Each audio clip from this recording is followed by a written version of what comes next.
बिस्मिल्लाहिर्रहमानिर्रहीम अस्सलाम वालेकुम। Welcome to my YouTube channel Enjoy Info. उम्मीद करते हैं कि तमाम दोस्त, तमाम बहन भाई सब खैरियत से होंगे और मेरी दुआ है कि अल्लाह पाक आप सबको खुश रखें और खैर आबाद रखें।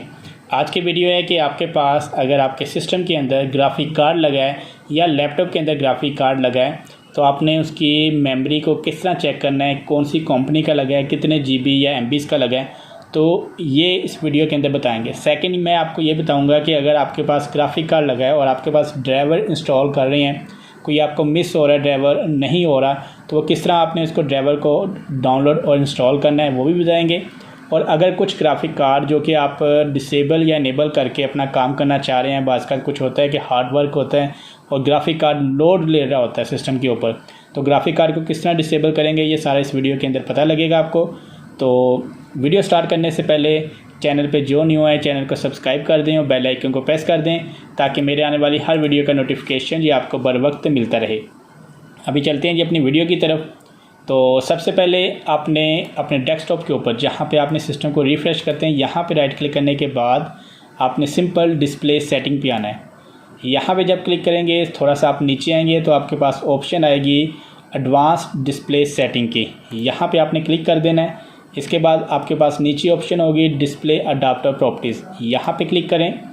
क्लिक करने के बाद आप देखेंगे कि आपके पास ये वाला जो आपको बता रहा है कि NVIDIA GeForce GTX 960 का ग्राफिक कार्ड इसके लगा हुआ है। अंदर NVIDIA कंपनी का नाम है, ठीक है जी। इसके बाद ये इसकी टोटल मेमोरी है, 4 GB का ग्राफिक कार्ड है क्योंकि 1 GB के अंदर 1000 MB होता है और 4 GB के अंदर 4000 MB ये आपके पास ग्राफिक कार्ड है। इसको हम बंद करते हैं। सेकंड मेथड कि आप सिंपल विंडोज़ बटन पर राइट क्लिक करके डिवाइस मैनेजर के अंदर आ जाएं, या आप अपने माई कंप्यूटर के ऊपर राइट क्लिक करके डिवाइस मैनेजर में यहाँ पे मैनेजर में आ जाएं, या माई कंप्यूटर ओपन करके थर्ड मेथड मैनेज में आ जाएं। एक ही काम है, 3 मेथड बताने का मकसद ये है कि अगर आपके पास कोई प्रॉब्लम आ रही हो, आइकन ना शो हो रहा हो या कुछ और है तो आप इस तरह आ सकते हैं। यहाँ पे आने के बाद आपने सिंपल डिवाइस मैनेजर पे क्लिक करना है और स्क्रीन बड़ी कर लेते हैं थोड़ी। यहाँ पे आपने डिस्प्ले अडाप्टर पे क्लिक करेंगे तो ये आपके सामने भी NVIDIA GeForce GTX 960 आपका ग्राफिक कार्ड का ड्राइवर बिल्कुल सामने है। और अगर आपने थर्ड ऑप्शन चेक करनी है तो विंडोज़ R में बटन प्रेस कर रहा हूँ। यहाँ पे आप देख सकते हैं कि जो कमांड मैंने टाइप की हुई है DXDIAG, इसका एब्रीविएशन ये है कि डायरेक्ट एक्स डायग्नोस्टिक टूल। यहाँ पे आपने सिंपल टाइप करना होता है DXDIAG, सिंपल आपने एंटर प्रेस कर देना है। जैसे ही आप एंटर प्रेस करेंगे थोड़ा सा सिस्टम आपका लोड लेगा क्योंकि आपकी सारी बेसिक इन्फॉर्मेशन लेके आनी है। सिंपल नीचे ग्रीन टाइप जो चल रहा है इसको आपने कंप्लीट चलने देना है। जब ये लोड हो जाए इसके बाद आपने, ये थोड़ा सा टाइम लेता है, लेकिन लोड हो गया है। यहाँ पे आपने सिस्टम देखें तो हमारे पास कोर i7 की फर्स्ट जनरेशन है। अभी आपको मैं ये बता दूं कि अगर आपने यहाँ पे 1000 से नीचे हो तो फर्स्ट जनरेशन है, अगर 1000 से ऊपर यहाँ पे 2000, 2200, 2100, 2300 कुछ हो तो सेकंड जनरेशन है। इसी तरह यहाँ से 11000 से ऊपर हो तो ये 11th जनरेशन है, 8000 के करीब हो तो 8th जनरेशन है। ये आपकी जनरेशन चेक करने का तरीका है।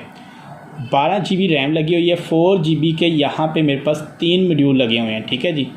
तो यहाँ पे डिस्प्ले पे हम आएंगे तो यहाँ पे भी आप चेक कर सकते हैं कि ग्राफिक कार्ड GTX 960 GeForce का और NVIDIA कंपनी का नाम है, 4 GB का ग्राफिक कार्ड यहाँ पे भी ये बता रहा है सिस्टम।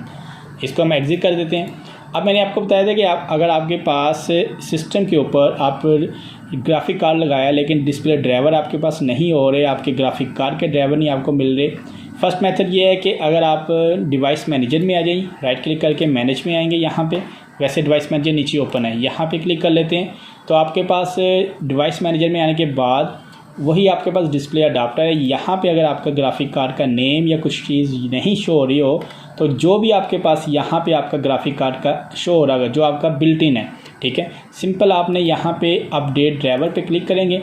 आपने search automatically for update driver software पे क्लिक करना है। इंटरनेट कनेक्ट होना लाजमी है।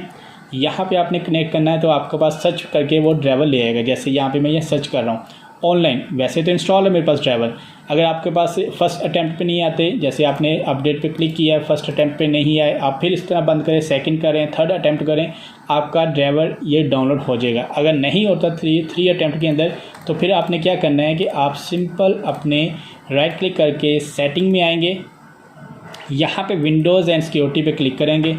यहाँ पे आप चेक फॉर अपडेट पे जैसे ही क्लिक करेंगे तो आपका जो ड्राइवर है वो आपके सभी ड्राइवर जितने भी आपके सिस्टम के अंदर हार्डवेयर वाइज डिवाइसेस वाइज जो आपने अटैच की होंगी, जैसे आपका ग्राफिक कार्ड हो सकता है, साउंड कार्ड हो सकता है, या आपने कोई वायरलेस कार्ड लगाए हुए हैं, तो वो सारे आपके यहाँ पे अपडेट हो जाएंगे।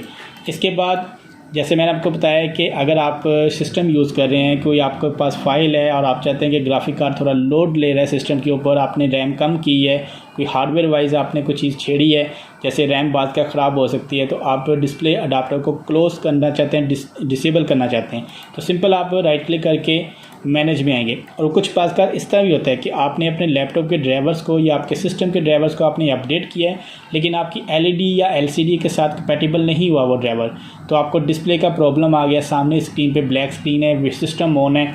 तो उसका तरीका क्या है कि आपके पास कोई और आप सिस्टम के ऊपर, जैसे लैपटॉप हो तो आप डिस्प्ले ले लेंगे किसी और एलईडी पे, अगर सिस्टम है तो सिंपल उसका जो है आपने ड्राइवर डिसेबल कर लेना है। तो वो किस तरह करेंगे, आपने डिवाइस मैनेजर पे आएंगे, उसी तरह ड्राइवर की ऑप्शन में आएंगे। अगर मेरे पास अभी देखें मैं विंडोज़ P बटन प्रेस कर रहा हूँ, तो यहाँ पे ये देखें प्रोजेक्टर ड्राइवर इंस्टॉल्ड है, जैसे कि ग्राफिक कार्ड के डुप्लीकेट स्क्रीन भी कर सकते हैं, एक्सटेंड भी कर सकते हैं, या second screen only pay click कर सकते हैं। इसके बाद यहाँ पे ये जो आपके पास ऑप्शन है ग्राफिक कार्ड की, इस पर क्लिक करना है, राइट क्लिक कर और डिसेबल डिवाइस यस कर देंगे। जैसे ही आप इसको बंद करेंगे आप देखेंगे कि आपका ग्राफिक कार्ड डिवाइस बंद हो गई है। आप देखेंगे ग्राफिक कार्ड जो हमने डिसेबल किया है, अब विंडोज़ P बटन प्रेस करते हैं तो आप देखें यहाँ पे जो पहले ऑप्शन आ रही थी कि आप डबल स्क्रीन कर सकते हैं, एक्सटेंड कर सकते हैं या सेकंड स्क्रीन कर सकते हैं, तो ये ऑप्शन ख़त्म हो गई है। तो इसका मतलब कि आपका जो बिल्ट इन ग्राफिक कार्ड जो लगा हुआ है सिस्टम के अंदर वो चल रहा है, जो आपके एक अलग से ग्राफिक कार्ड आपने लगाया है वो आपका डिसेबल हो गया है। तो अब आप इजीली अपना काम कर सकते हैं। इसी तरह अगर आपने एनेबल करना है तो वो भी सिंपल है कि आपने उसी तरह डिवाइस मैनेजर में आके सिंपल यहाँ पे आपने क्लिक करना है और एनेबल की ऑप्शन होगी आपके पास, आपने एनेबल क्लिक करना है और आपका ग्राफिक कार्ड जो है एनेबल हो गया है। ठीक, जैसे ही ग्राफिक कार्ड आप एनेबल करेंगे तो आपकी थोड़ी सी प्रोसेसिंग होने के बाद आप देखेंगे कि आपका ग्राफिक कार्ड एनेबल है और विंडोज़ P बटन प्रेस करें तो आपके सामने वही आपके पास ऑप्शंस आ जाएंगी। तो ये भी आपके पास ऑप्शन है। ये बताने का मकसद कुछ इस तरह था कि बाज़ क्या होता है कि आपने ग्राफिक कार्ड के ड्राइवर इंस्टॉल किए हैं, वो आपके एलईडी के साथ कंपैटिबल नहीं हुए या आपके लैपटॉप के साथ नहीं हुए तो आपको डिस्प्ले की प्रॉब्लम आ सकती है। या आपने ग्राफिक कार्ड लगाया है तो आप कोई और काम करना चाहते हैं, ग्राफिक कार्ड लोड ले रहा है ज़्यादा, तो आप ग्राफिक कार्ड को डिसेबल कर देंगे।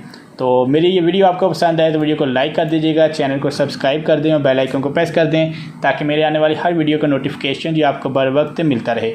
अपनी दुआओं में याद रखिएगा। बहुत सारी दुआओं के साथ तमाम देखने वालों को अल्लाह हाफिज़।